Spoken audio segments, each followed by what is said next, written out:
afternoon po mga kababayan, ma'am, sir. This is Jam, the Filipino channel, ang inyo pong lingkod. So today is March 20, 2026 at tayo ngayon ay papunta dyan yan sa may wait lang. At tayo ay dadaan sa gate. Punta nga dyan sa may Hello Raids Filipina Golf Incorporated sa may Magsaysay Road, San Antonio, San Pedro, Laguna. At dadalhin po natin sa may Nara Street, Andreaville Executiveville Homes. Diyan yan sa may Salitran 4, Dasmariñas, Cavite. Okay po, magbabalik po tayo mamayang unti po pag nakuha na po natin sila. Disclaimer lamang po, ang content po natin ay kalsada at hindi ang passenger. Kaya nga naman saka sakali man po na may marinig kayo mga pangalan ng lugar, pangalan ng tao, pangalan ng organization, government o private man yan, ay wala pong kinalaman ang channel nito at wala pong pinapatungkulan. Lahat po ng pinag-uusapan dito dito lamang po yan sa loob at wala pong pinapatungkulan sa labas. Sabi po, magbabalik po tayo mamayang unti pag nakuha na po natin sila. Samantala makinig tayo ng mga nagbabagang balita at talakayan habang tayo ay papunta doon yan sa ating pick up area.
May pamamaraan sana. Bukas tayo ng pag-aralan din ng administrasyon, no? Kasi maraming usok. it's going to be a multifaceted problem for our society at the moment. Kumbaga magsasanga-sanga silang lahat, di ba, partner? Dahil nga, pag tumaas ang langis, nako, tataas ang sabihin natin, ang presyo ng mga jeep, ang pamasahe, pagkain, dahil nga sa ating lahat, gusto natin nakikita na lahat pala konektado, no, sa isa't isa. Kaya, nandiyan din yung siguro, isang challenge din sa lahat, pag-magtipid na rin, no? At paano natin magagawa na ma-install, lalo-lalo na yung conservation natin sa energy sa mga bahay, at yung mga biyahe natin. Siguro, kailangan lang natin magkatulungan. And then, pero siyempre, inaasahan natin yung pangunguna at yung direksyon din ng ating pamahalaan tungkol sa usaping ito. Kung tutulaan ko na, malamang meron na namang magbibigay ng mali siya dito sa mga ayudang ibinigay natin, doon sa patulong, doon sa cash out natin doon sa mga sektor na talagang lantad dito sa epekto ng pagtiris ng produktong petrolyo. Parang may statement po kayo, no, na baka daw ginagamit ito, meron daw binibigay na kapalit na suporta doon sa mga kongresista na sumusuporta laban kay Sara. Pero alam niyo naman to, lahat na lang siguro na festival, di ba to, hindi na ba to ngayon? Minsan nakakalungkot mula pa sa mga kasamahan namin mismo sa Congress. Well, ako naman sa tingin ko, dapat hindi rin pagsamahin itong mga usapin ito, hindi makakatulong para sa ating demokrasya, hindi makakatulong para sa ating ekonomiya, sa ating bansa, na pinaghahalo-halo natin ang mga issue ito. Ang impeachment, hindi po yung problema, yan po yung pagnanais na mabigyan ng kalinawan at solusyon itong mga tanong tungkol sa mga inaakusa nga sa ating pangalawang pangulo. At namang ibang mga programa, yan po yan, hindi ko matitigil ang trabaho ng gobyerno dahil lang may impeachment. At talagang dapat tuloy-tuloy naman ang pagbibigay ng tulong, ang pagbibigay ng suporta. Kaya ako, ang personal ko, kung personal kong panawagan, kung merong mag-aakusa, merong magbabato ng kung ano, ang gawin nyo na lang, kung may ebidensya talaga kayo, magkaso na lang kayo, di ba? O daanin na lang sa legal na proseso na hindi binibigyan kulay at kumbaga hindi dudulot ng mas malawak pang mistrust sa ating sistema at mga proseso. Yun nga, tulad din ng Pick up po. sinasabi ng Pick up po, grab po. Chairperson Opo.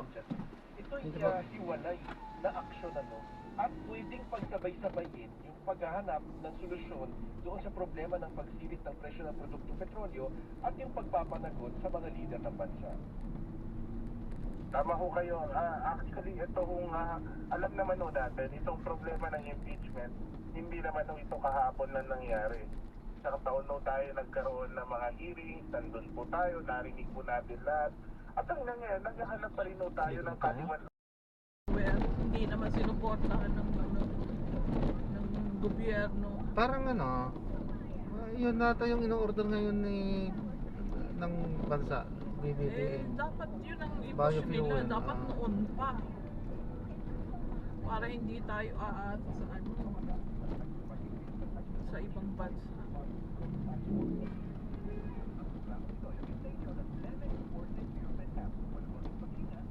Hindi handa ang gobyerno. Dapat noon pa, pinaghanda na yan. Kasi alam naman na nilang may tunog-tunog talaga sa giyera eh. Oo. Dapat sa mga ganyan, mga Wala kasi inuuna nila paano sila Yun. magbubulsa eh. Totoo yun. Kasi maapektuhan talaga. Ayan, tulad yan. Yung mga nagkapagbulsa na, baliwala naman sa kanila na yan. Oo. At sus, daan-daang milyon ang nasa kanila. Baliwala lang Wala yan. kasi nila, saan sila kikita na. Oo. Wala silang malasakit sa mga tao. Kaya nga,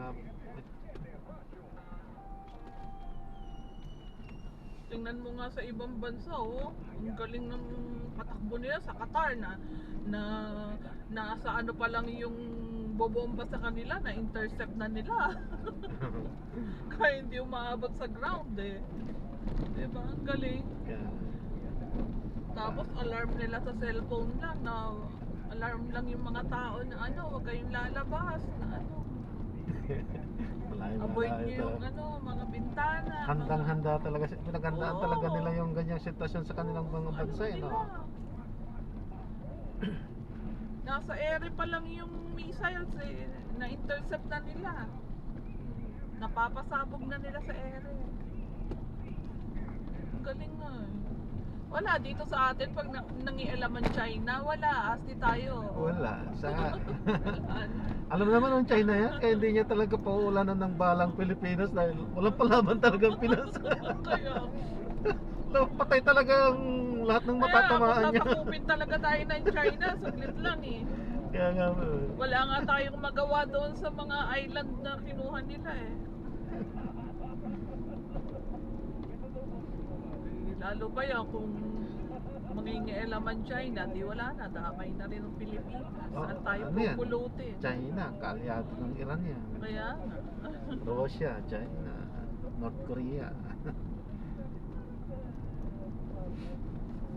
Buti na nahimik sila eh. Yung gera kasi pera-pera lang ng Amerika yan. Oo. Yan lang naman Pera-pera lang talagang din yung gera na yun. punot dulo din lang naman talaga yun. Tulad yung kasi kung tutunin tayo, business yun.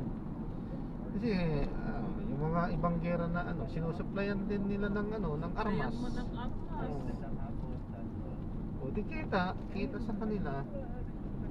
Pero ngayon, yung Iran talagang lumalaban Oo, handang-handa Ayaw talaga na sila. nga- Saka pinaghandaan talaga nila. Ayaw na nga nilang palabasin ang mga nila doon Kuya, na anong tinuturo sa yung daan, yung diretso? Diretso, no? Hindi, dito. Diretso na po tayo. Kasi traffic dito sa kanan eh. doon po tayo Dito? dadaan sa opo, ayan, Ah, diretso. sige. Diyan po. Hindi. Kasi dyan, dire-diretso ng labas natin, Dasmana. Sige, turo niyo lang po. Diretso na po ah. Opo. Dasmana labas natin. Wala kang madadaan ng traffic dyan. Compare dito, ang daming traffic light. Titigil ka talaga dyan. Mahaba kasi yung daan dyan. Dito, maiksi na. Ay, may ano, may gate yan. Hindi po, diretso po yan. Nakakadaan po dyan. Dire-diretso lang. Open po dyan. Bukas dito 6 a.m. hanggang alas 12 ng ating gabi. Ah, ito ba yung bilyar? Opo, Villar City. Ah.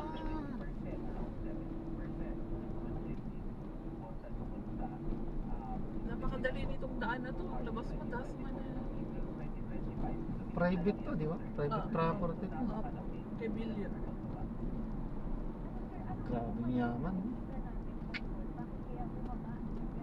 Eh, mga ngamkam naman ng lupa yan eh. Sila.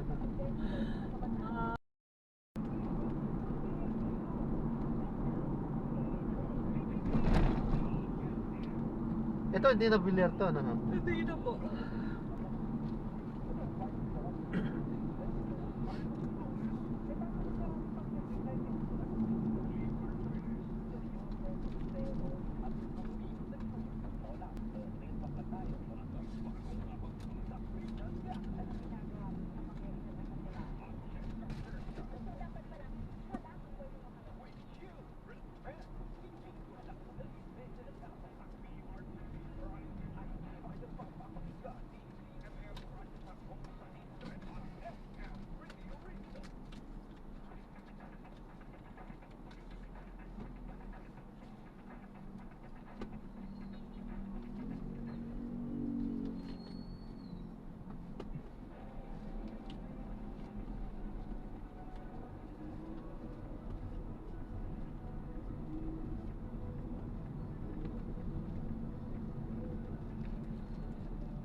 sa gasolina at 13 pesos sa kerosene.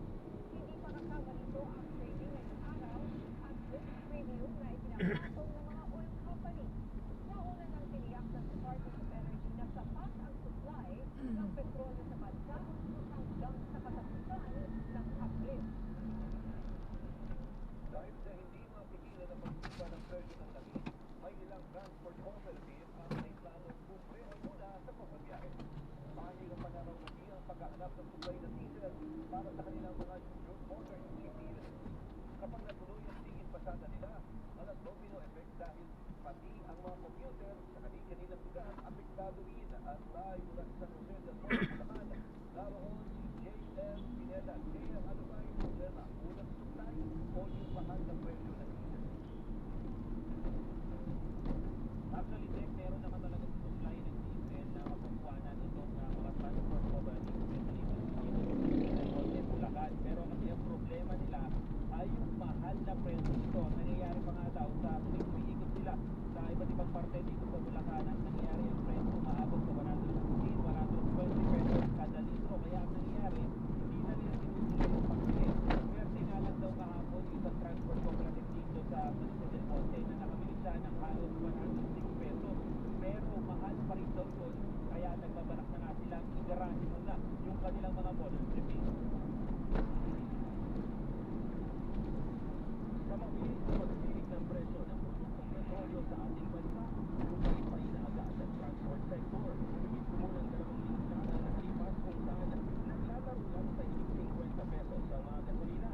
Pero ngayon, tumalo na agad sa 100 piso ang presyo ng diesel. Pangamba ng karamihan, posibleng umakyat pa ito sa mga susunod na linggo. Sa mga karatig na probinsya ng Metro Manila gaya sa Bulacan, umaaray na ang mga motorista, lalo na ang mga PUV. Ang Francisco's Transport Cooperative nga sa San Jose del Monte, Bulacan, nagbabalak na igarahe muna ang mga modern jeepney nila habang mataas pa ang presyo ng diesel.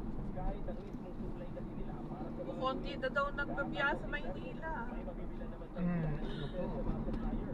Pero Dami nang umaaray talaga. Oo. kada litro na rin ang presyo nito. Mabigat na talaga kasi ang presyo ng gasolina. Tapos one time lang yung yung 5,000 na ayuda. Oo. Feeling ng gobyerno napakalaki. Kaya nga. Hindi nila alam kung gaano kaliit yun. Kung talagang iano sa gasolina yun, maximum of 3 days lang yun.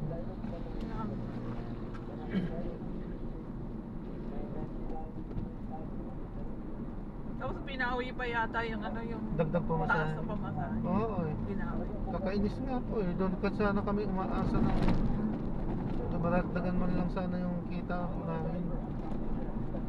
Binawi.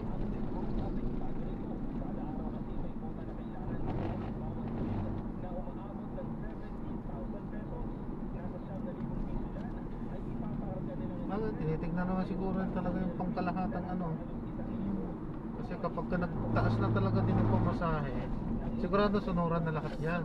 Mga bilihin susunod yan. Kasi syempre sa pamasahe yan, namamasahe din yung mga yan mga tataas na Pero yan. kawawa din yung mga Talaga sa amin talaga yung mga talaga. negosyanteng gumagamit din talaga ng gasolina.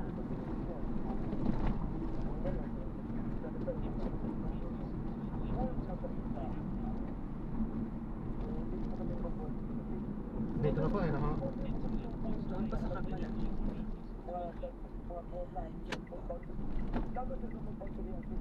Nakikita kami na ng mga 8 stop ganyan, 9 stop ganyan, nasa 5 stop na lang. Parang nakapaghatid na ako dito. Talaga. Hindi ko lang matandaan. Parang nakapaghatid na ako dito. Nung mga nakaraang buwan pa yun. Saan galing yung hinatid? Dito din lang. Nakapaghatid na rin na ako dito tapos nakuha ko rin ako dito. Basta area ng Cavite din lang.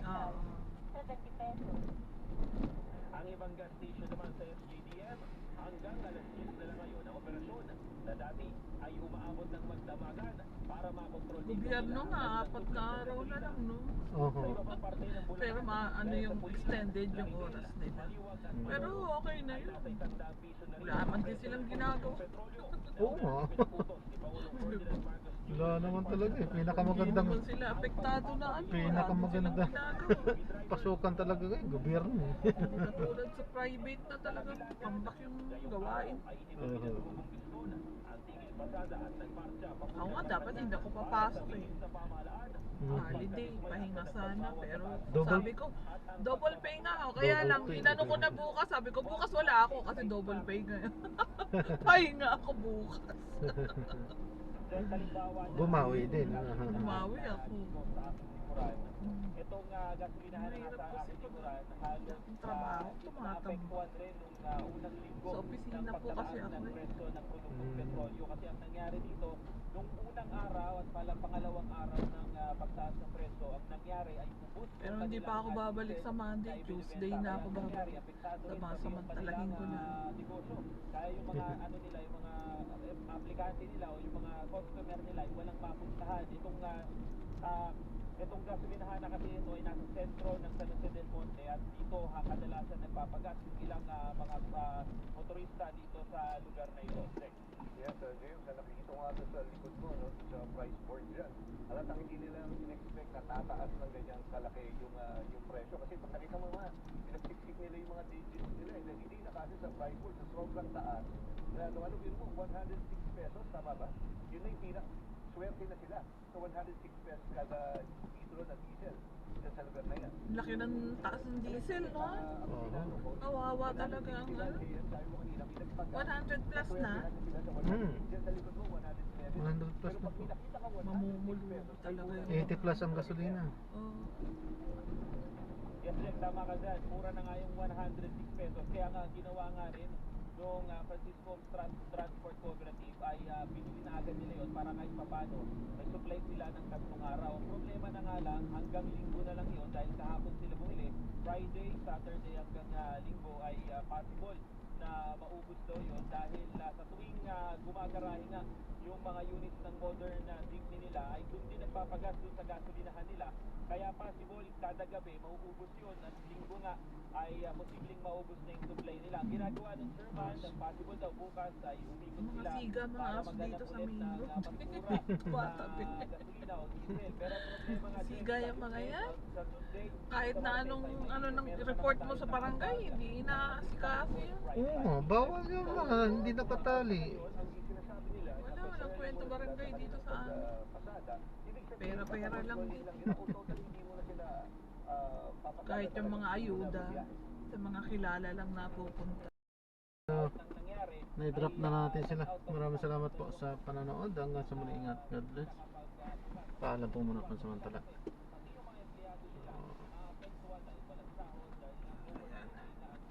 Medyo malayo tayo. Kailangan na rin nating para makauwi na.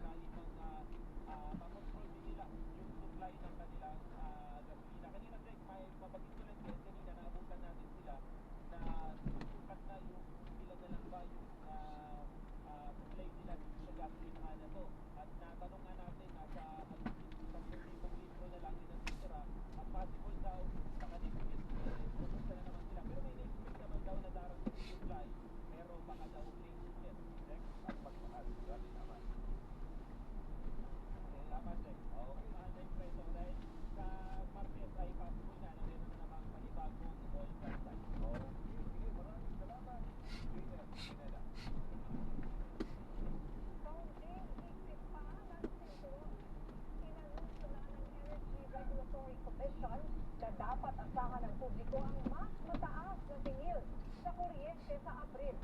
Ito ay dahil pa rin sa patuloy na bakbakan sa gitnang silangan at sa paghina ng piso laban sa dolyar.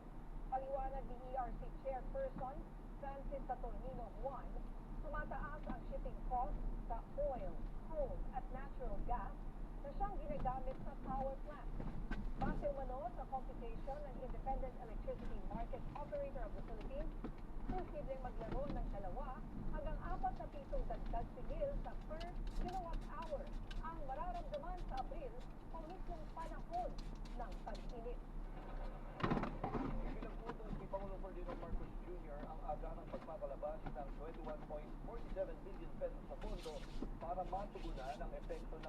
pagtaas sa presyo ng langis.